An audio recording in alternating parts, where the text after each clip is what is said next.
How can a college kid invest in real estate? Well, take it from one that bought 25 homes back when I was in college. More importantly, today I'm going to introduce you to a young man named Dallin who really doesn't have a job. He's in college, he's in the middle of his program, but his real passion is for real estate and he wants to know how to get started.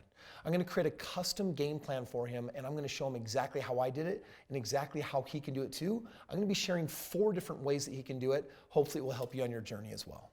'Cause we're gonna be legends. What we're doing here ain't just scary. It's about to be legendary.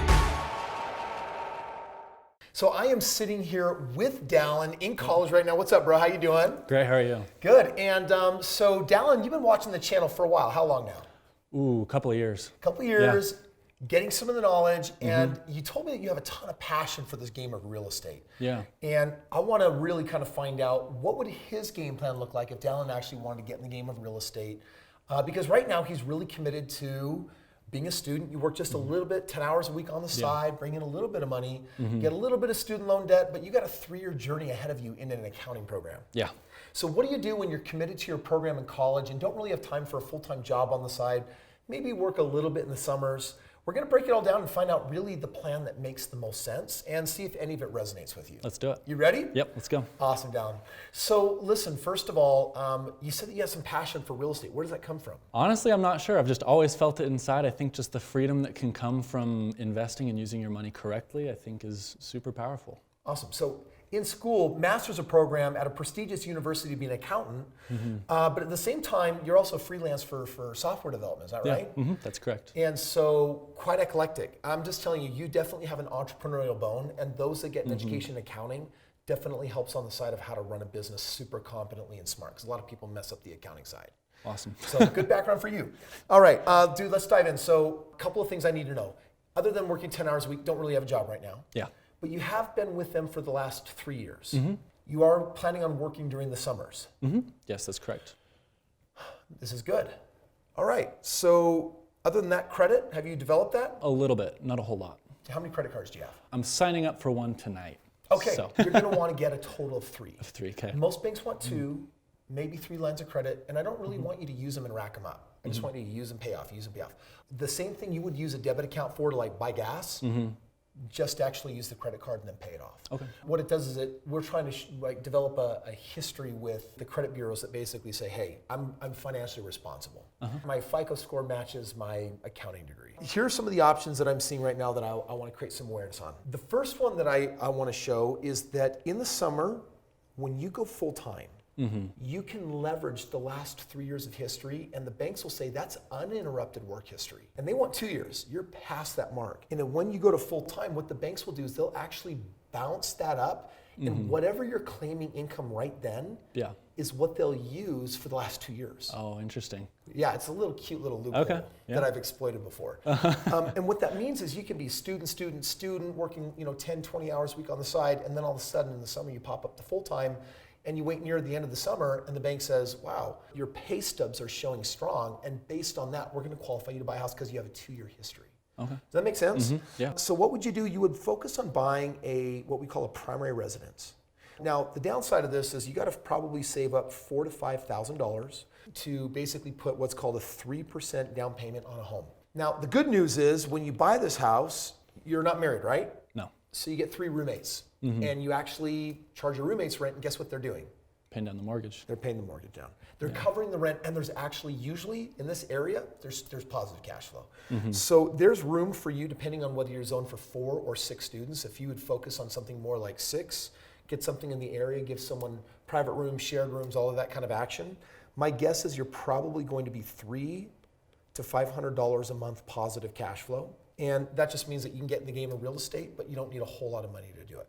A second option would actually be co-signing. Co-signing basically says, I've got a parent, a friend, a relative, somebody that, listen, I'm only working 10 hours a week, dude. I'm working on my college thing. That is a usable asset, but it's not going to be enough for someone to loan you a house. So you say, I'm going to combine it with someone else's situation. I'm going to co-sign. By co-signing, you can also get in the game of real estate. You can buy a house.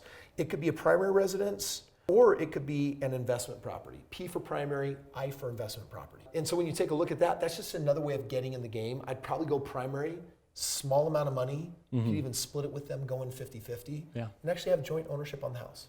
Does that make sense? Yeah. So that one doesn't require bumping up in summer to full-time, even if you are doing that anyway. This is something that you have to wait for. This is something you can do immediately. Like there's no stopping you from that. Yeah. The third option that we have here is I have a program all about lease options. What I do is I actually show people how to purchase homes without banks. It's a form of seller financing. A lot of these game plans that I'm sharing with you right now, they're actually built on working around the bank's rules. At some point you just say, screw it, I don't want to play with the bank's rules anymore. Yeah. I actually want to invent my own rules. And I designed an entire program showing people how to invent their own contracts that are fully legal and legitimate that you can use for actually transacting real estate. Wow. So lease options would be literally, I'll just give you an example, it would be finding a landlord that is renting a house that doesn't want to be a landlord. Many landlords are accidental landlords, meaning I inherited this house, or it's my brother's problem and I'm just trying to help him out with it, or I thought I wanted to be in real estate, but then when I started landlording, I decided I hated it. And so you get a lot of people that are don't wanters. And so I basically teach you how to find the don't wanters and be their solution. It's like, Oh, cool. listen, I'll take over the home, I'll assume it, and I'll be responsible. Now, what they don't know is instead of being a landlord, they hate it, you say, I got it. And I'm not asking you to be a landlord, you're actually gonna find a family to put in the home that will take care of it.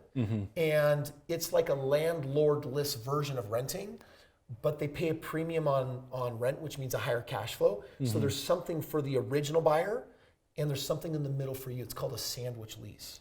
What's cool about this one is that this game of real estate, to get involved, you can literally do anywhere from no money down deals up to some deals that take maybe like $5,000.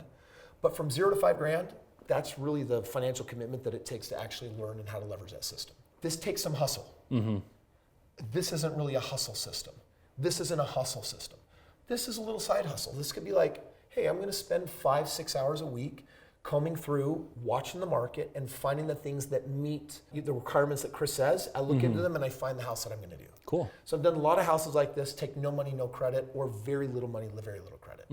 Actually, in this situation, these ones don't require any credit at all, because someone else, the mortgage is staying in their name. They're the bank.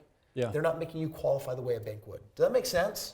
That makes sense to you, Dallin? Yeah, no, that makes sense for sure. That's a third option, and today I have a fourth option for you. Great. I'm always happy if I can have at least 4 options.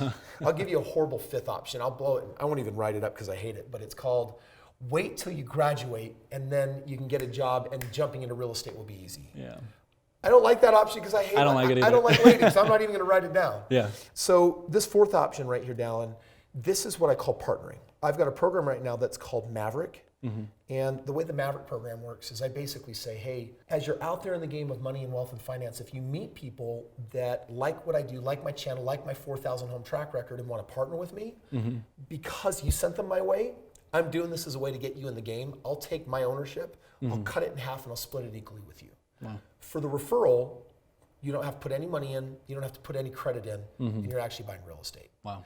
It's a new development. I put that together because I've just had all these wonderful YouTube friends clamoring over and over and over again, Kris, help me. I'm like, geez, I can't make it any easier than that. And so that's why I launched that one. Partnering, it could be even as something as simple as going to a parent. Hey, I've got a passion. I'm going into this accounting degree. My mind is wired this way. I've been going to these events and learning, and I really feel like we can do something here together. And you show them the track record and you say, come in with me on this. Put up the money and let's do this. Yeah. Now they're bringing the money and the credit, and you're bringing some of the side work. I bought 25 homes when I was in college. Yeah. I'm telling you, you can do your master's in accounting program and have this side hustle going. It's totally flexible. No one's telling you when to work it. And the reality is it doesn't take a whole lot of work as far as time's concerned. Does that make sense? Absolutely. Really, we've got 4 options. One is wait for summer and actually leverage what you got when you go full-time. Another one says co-sign and actually just get in the game now. Another one says, dude, learn how to do the options that don't involve banks so that I can just invest on my own terms. And then the last one is also very much along those lines, who are the people I know or don't know yet that could be resources that if we teamed up, I'll put in some of the sweat, they put in the money, and together we can make deals happen. Yeah. Does that make sense? Absolutely. My whole goal, Dallin, and for you listening is always the same. How do we help you get a home? If you get one and it works, you can turn it into 2. Absolutely. If you got strong ROI, 2 becomes 4, 4, 8. 8 becomes $1 million. This is fun for me because you don't really have a job right now and you're focusing just on that, but you have this passion for real estate. Any of these options would be, I think, a great outlet to being able to release that creativity, the passion, and get in the game and start building wealth. Yeah. What are your thoughts on these? I think for me, I'd like the third and fourth option. Awesome. Tells me a lot about you. Speaking. Dude, Yeah. I like that. That's awesome. Well, listen, we'll get you some more information on that. We're going to go deeper on that. Awesome. For those of you that are sitting here thinking, man, I wonder what my game plan would be, I've created thousands of game plans. They're all unique. They're all different. And there's a link below where you can access one of my 12 trained staff that will hop on the phone and actually just give you a free complimentary game plan. We do it because we believe that knowledge is power. And most people walk away from that saying, I didn't know that I could do that. Or you expose some options. Did we expose some options today that you didn't know were available? Absolutely. And right there, if you can act on that, you look back and say, wow, figuring that information out really made the difference. And that's why we make that available to everybody. Awesome. So, Dallin, congratulations, brother. Thank you. So excited for you. you. For the rest of you, make sure that you are a subscriber and please smash the like button. It tells YouTube to share this with other people. And otherwise, we will look forward to seeing you on tomorrow's video.